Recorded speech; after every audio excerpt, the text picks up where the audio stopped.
Thanks for watching. Don't forget to like, comment, share and subscribe to. बिस्मिल्लाहिर्रहमानिर्रहीम।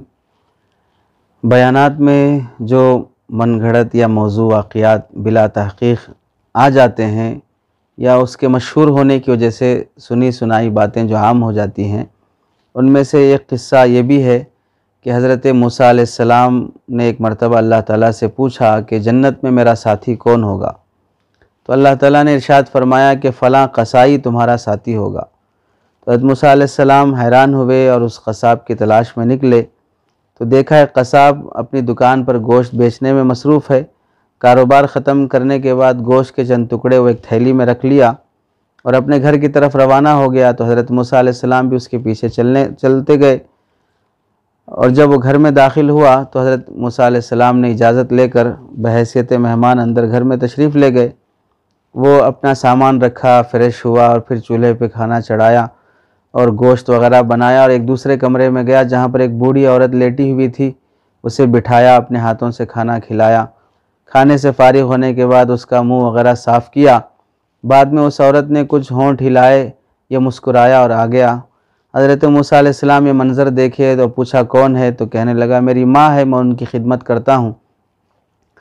पूछा कि आखिर में ये कुछ बोल रही थी खाना खाने के बाद, तो वो क्या कह रही थी। तो वो नौजवान कहने लगा कि माँ है, मोहब्बत में ऐसी कहती है। तो कह रही थी कि जब मैं उनकी खिदमत करता हूँ तो वो खुश हो के कहती हैं कि अल्लाह जन्नत में हज़रत मूसा का तुझे साथी बनाए। और मैं सोचता हूँ कि कहाँ मैं और कहाँ एक वक्त का नबी हज़रत मूसा, उनका दीदार हो जाए तो ही गनीमत है। वो जन्नत में उनका साथी बनकर जीना, ये तो बहुत बड़ी सआदत की बात है। तो हज़रत मूसा अलैहिस्सलाम ने कहा मुबारक हो तुम्हें कि तुम्हारे वालिदा की दुआ कबूल हो गई और मैं ही मूसा हूँ। तो इसमें वालिदैन की खिदमत और उनकी अज़मत बताई गई है और ये वाक़या नुज़हतुल मजालिस में अब्दुर्रहमान सफ़ूरी रहमतुल्लाहि अलैह ने जिल्द नंबर 1 सफ़ा नंबर 266 पर यह वाक़या लिखा है। लेकिन इस वाक़ये की कोई सनदी हैसियत कि वाक़या किस हदीस की किताब में है, कौन से सहाबी ने बयान की है, ज़ाहिर सी बात है कि पिछले ज़माने के अम्बिया के वाक़यात हमें मालूम हों तो कहाँ से मालूम होंगे।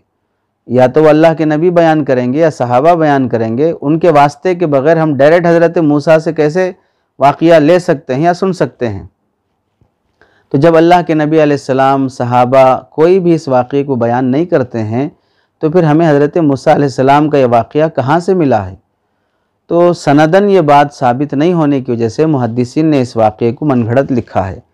चुनांचे अल्लामा मोहम्मद अब्दुल बाक़ी, मुफ्ती अब्दुल बाक़ी अख़ुनज़ादा साहब दामत बरकातुहुम, जो हदीस की तहक़ीक़ में काफ़ी दर्क रखते हैं, लिखते हैं कि अहादीस की तहक़ीक़ करने वाले मुस्तनद इदारों के इस वाक़ये के मुतालिक़ ये राय है कि यह मनगढ़ंत वाक़या है और इसकी कोई असल नहीं है। तंबीहात, तंबीह नंबर 149।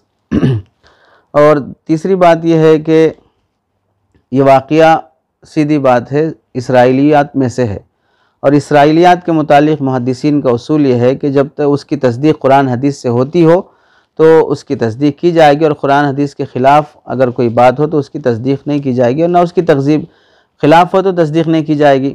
ना ख़िलाफ़ है ना मुखालफत में नहीं है तो ना तस्दीक़ होगी ना तकज़ीब की जाएगी।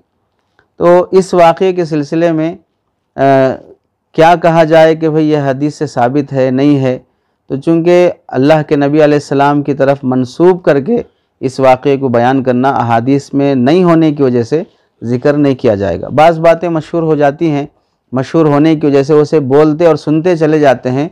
किताबों में कहाँ लिखा हुआ है, कौन सी हदीस में तहक़ीक़ करने की ज़रूरत नहीं पड़ती है। चुनांचे ऐसा हुआ है पहले ज़माने में भी कि बाज़ बातें मशहूर लोगों की तरफ मंसूब करके लोग बोलने के आदी हो जाते हैं, उसकी तहक़ीक़ की ज़रूरत उन्हें भी नहीं पड़ती है और बाज़ की नीयत ख़राब भी हो जाती है। चुनांचे इमाम अहमद बिन हम्बल और इमाम यहया इब्न मईन, जो अपने वक्त के मुहद्दिसीन में से हैं, एक जगह नमाज़ पढ़ने के लिए एक मस्जिद में गए तो नमाज के बाद एक साहब हदीसें बयान कर रहे हैं और हदीस बयान करते हुए हवाला दे रहे हैं कि मैंने यह हदीस अहमद बिन हम्बल से सुनी है और मैंने यह हदीस यहया इब्न मईन से सुनी है। तो ये दोनों एक दूसरे का मुंह देखने लगे कि भाई ये हदीसें तो हमको भी मालूम नहीं जो बंदा बयान कर रहा है, और फिर ये बयान कर रहा है कि हमसे इसने हदीस सुनी है, हम इसको कब पढ़ाए हैं। وہ پڑھانے والے استاذ کو خود حدیث معلوم نہیں ہے، لیکن وہ بول رہا ہے کہ میں نے فلاں فلاں سے سنی ہے۔ بیان ختم ہونے کے بعد دونوں امام احمد بن حنبل اور یحییٰ ابن معین رحمہم اللہ ان کے پاس گئے اور کہا کہ بھئی آپ نے احمد بن حنبل کو دیکھا ہے، یحییٰ ابن معین کو دیکھا ہے کہ جن کے حوالے سے آپ یہ حدیثیں بیان کر رہے ہیں؟ تو وہ کہنے لگا کہ ہاں میں نے انہیں دیکھا ہے۔ تو پھر امام احمد نے کہا کہ میں ہی احمد ہوں اور یہ یحییٰ ابن معین ہیں۔ تو فوراً وہ چونک گیا اور پریشان حیران ہو گیا اور کہنے لگا کہ کون سے احمد، کون سے یحییٰ؟ دنیا میں 70 احمد ہیں، 70 یحییٰ ہیں، آپ کون سے احمد ہیں؟ میں جن احمد سے سنا ہوں وہ اور احمد ہیں، میں جن یحییٰ سے سنا ہوں وہ اور یحییٰ ہیں۔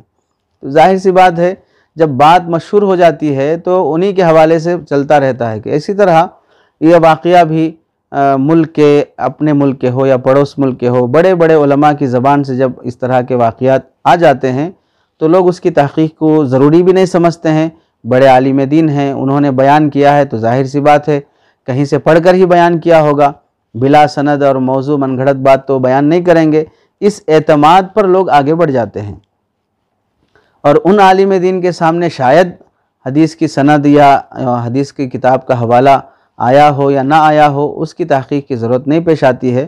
تو اس لیے کہنا یہ ہے کہ کسی بڑے محدث کا یا کسی بڑے عالم دین کا، یعنی کسی بڑے مقرر کا کسی واقعے کو بیان کر دینا اس واقعے کی تصدیق نہیں ہوتی ہے، اس کے ثبوت کی دلیل نہیں ہوتی ہے۔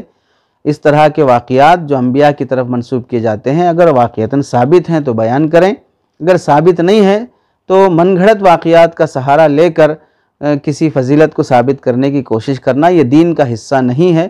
یہ بات اپنی جگہ صحیح ہے کہ ماں باپ کی خدمت اور خاص طور سے ماں کی خدمت کرنا بہت عظیم چیز ہے، بہت عظمت والی بات ہے اور حق بھی بنتا ہے، لیکن یہ واقعہ جب ثابت نہیں ہے تو اسے بیان نہ کیا جائے۔